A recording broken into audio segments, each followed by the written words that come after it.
Eu gostaria só de, desde ontem, que algumas pessoas vêm pedindo para o padre explicar umas postagens que estão colocando, não é, sobre vem aparecendo uma nuvem de gafanhotos que vem surgindo da região sul, não é, pela região sul, e sempre aparece as pessoas que colocam na internet, né? Não digo as pessoas que me perguntaram, as pessoas que me perguntaram já foi que recebeu da internet, mas tem alguém que coloca na internet textos bíblicos, né, para explicar uma realidade que está acontecendo, né?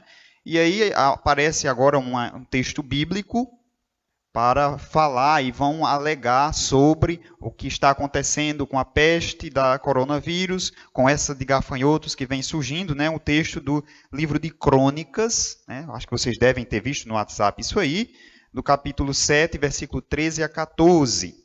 Né? E o texto bíblico, até fiz questão de transcrever na íntegra como é que está lá o texto. Né? Diz o texto bíblico de Crônicas: quando eu fechar o céu e não houver chuva, quando ordenar o gafanhoto que devore a terra, quando enviar a peste sobre meu povo, se meu povo que leva meu nome se humilhar, orar, me procurar e abandonar sua má conduta, eu escutarei do céu, perdoarei seus pecados e curarei a sua terra. Então, tem esse texto bíblico, aí as pessoas estão pegando o texto bíblico de Crônicas, de 2 Crônicas, e aplicando ao que está acontecendo. Primeira coisa, quando se faz isso, ou quem faz isso, está fazendo a partir de uma leitura fundamentalista da Bíblia. Ou seja, tal qual foi escrita, ela tem que acontecer. Como se a Bíblia ela fosse um livro de histórias futuras. A Bíblia ela não está para adivinhar o futuro. Nenhum texto bíblico é para adivinhar o futuro. Nem os textos proféticos, que a gente imagina os profetas como alguém que adivinha o futuro. Não, os profetas eles estão para anunciar e denunciar, e eles têm uma visão ampla e diz, olha, se isso vocês não fizerem, vai acontecer isso. Então não é uma praga que se roga, nem adivinhar o futuro, mas é de acordo com isso, como você está acostumando a dizer, olha, você que bebeu, for andar de carro, você vai morrer, você pode morrer. Eu não estou rogando uma praga, nem estou adivinhando. Mas se a pessoa bebeu e foi dirigir, há a possibilidade de que isso aconteça. Então, a dinâmica profética é nesse anúncio e denúncio. 2 Crônicas, o livro das Crônicas, ele tenta reinterpretar a conhecida história de Israel para a sua época. É tanto que essa passagem de Crônicas é voltada e memorável lá do texto dos reis. 1 Reis 9, do 3 ao 9. No capítulo 9 de 1 Reis vai estar muito parecido. Então, ele está retomando isso aqui.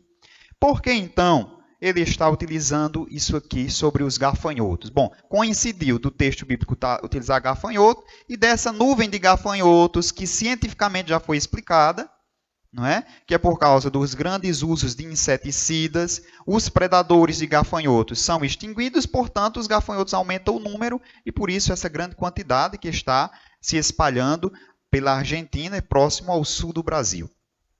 Bom, mas e o gafanhoto na Bíblia que está falando? Porque a gente não lembra do que está passando agora, lembra só o que está. Mas na Bíblia está falando de gafanhoto. Tem esse texto e, assim, não é querendo desanimar, mas eu posso elencar mais 30 passagens bíblicas que falam de gafanhotos. Quando ele fala do gafanhoto aqui, a praga dos gafanhotos do Egito, imagine que o povo do contexto do Antigo Testamento se tinha Deus como aquele que punia quem se rebelava contra ele. Jesus mudou totalmente essa ótica. Mas lá no Antigo Testamento ainda se pensava assim. Logo, o gafanhoto era sinal de morte. Por quê? Porque a cultura do povo era uma cultura agrícola. O gafanhoto nunca matou ninguém. O gafanhoto não morde, não ataca, não tem veneno.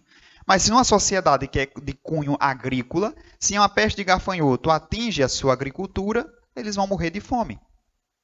Portanto, uma praga de gafanhoto no contexto do Antigo Testamento significava morte para o povo, porque dizimava a plantação e o povo morria. E entendia-se, quando vinha-se uma praga como essa, que aí você que é agricultor vai entender muito mais, quando é a praga de lagarta. Quando você planta o roçado, que vem uma praga de lagarta, ela devora tudo. Bom, mas eu não posso dizer que isso agora é Deus que mandou. Não. É uma ação, uma reação da natureza que está acontecendo de forma natural. Então, nós não podemos pegar o contexto bíblico, do texto bíblico que foi passado, e aplicar agora. Não, foi falado isso lá, séculos e séculos, agora que está acontecendo. Não, isso não tem nada a ver, isso são leituras erradas da Bíblia. O que a leitura bíblica quer fazer nessa época houve essa peste de gafanhotos, e como ouvimos Deus dizer, se o meu povo que usa o meu nome, se voltar, rezar, pedir o meu favor, eu os livrarei e curarei a vossa terra. O que eu preciso entender dessa leitura, a única coisa é que sempre que eu me afastar do Senhor, eu devo me voltar a Ele. Devo voltar o meu coração a Ele. Devo pedir clemência e misericórdia a Ele. É só e somente isso que o texto está querendo dizer. Não está adivinhando o que está acontecendo agora. Não é esse o objetivo, porque senão o livro da Bíblia seria um livro de mágica e não um livro da história da relação de amor de Deus para com o seu povo. Tá? Então, tomem cuidado quando vocês olham algumas coisas na internet ou quando as pessoas postam isso nas redes sociais. Por isso que eu não gosto de correntes de oração. Tem certos vídeos que falam da Bíblia que são totalmente errados. Tem certas postagens que colocam que, em vez de ajudar, confunde a cabeça do povo. O que é que essa passagem ajudou na esperança do povo? Pelo contrário, amedrontou. As pessoas ficaram amedrontadas, como se a Bíblia estivesse dizendo tudo o que esse mal está acontecendo e que vai continuar. E não é isso. Existe uma praga muito maior que a praga de gafanhoto, que logo logo se acaba. O gafanhoto tem uma vida curta e ele vai logo morrer. Que é a praga da fome, que se estende por séculos. E aí nós nem estamos preocupados em matar essa praga, matar a fome de quem está faminto. Faminto de pão, mas também faminto de amor. Veja, algumas coisas nós nos apegamos e desvia o nosso olhar do que é central. Olhamos para a praga de gafanhoto, que em semanas se acaba, e não estamos nem aí com a praga da fome, que está pendurada por séculos e com certeza ainda vai durar muito mais, porque nós não erradicamos, nós não matamos esta praga da fome de amor e a fome de pão de muitos irmãos que necessitam.